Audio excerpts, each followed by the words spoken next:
coming back to the State of the Union, the president, I think, talked the stirring rhetorical language of defense of peace and freedom throughout the world. But I don't know that at the end of that section, the opening section on Ukraine, he really made that doorstep case to Americans as strongly as he might have, which is surprising given the people around him, starting with the National Security Advisor, who've always had this thing about, we have to make foreign policy relevant and connected to the interests of the American middle class and working families.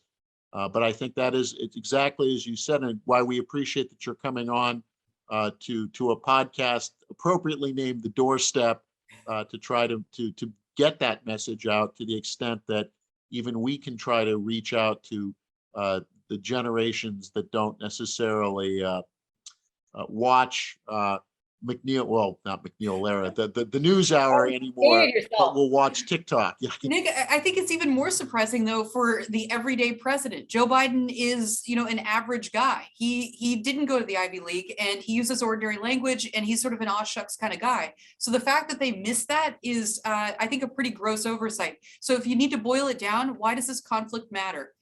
So this conflict matters. I have a 7-year-old daughter, and I don't want her to live in a world where might makes right. And if Vladimir Putin rolls in and takes over Ukraine, what do you think the world's going to look like? It's going to be a mean, nasty place. The descriptions of Hobbes are going to be our world. And the Chinese can't wait to stir stuff up in the South China Sea and take Taiwan. So that's one reason. Number two, I'd like to avoid World War III, and I think everyone else would. If the crisis gets out of hand, Vladimir Putin is really unstable right now. No one can predict his behavior. He's threatening nuclear weapons. Will he attack Washington, D.C. or Omaha, Nebraska? Probably not. But I'd say there's a 50-50 shot he pulls out a tactical nuke in Ukraine. I hope that's wrong. I hope that I'm being paranoid.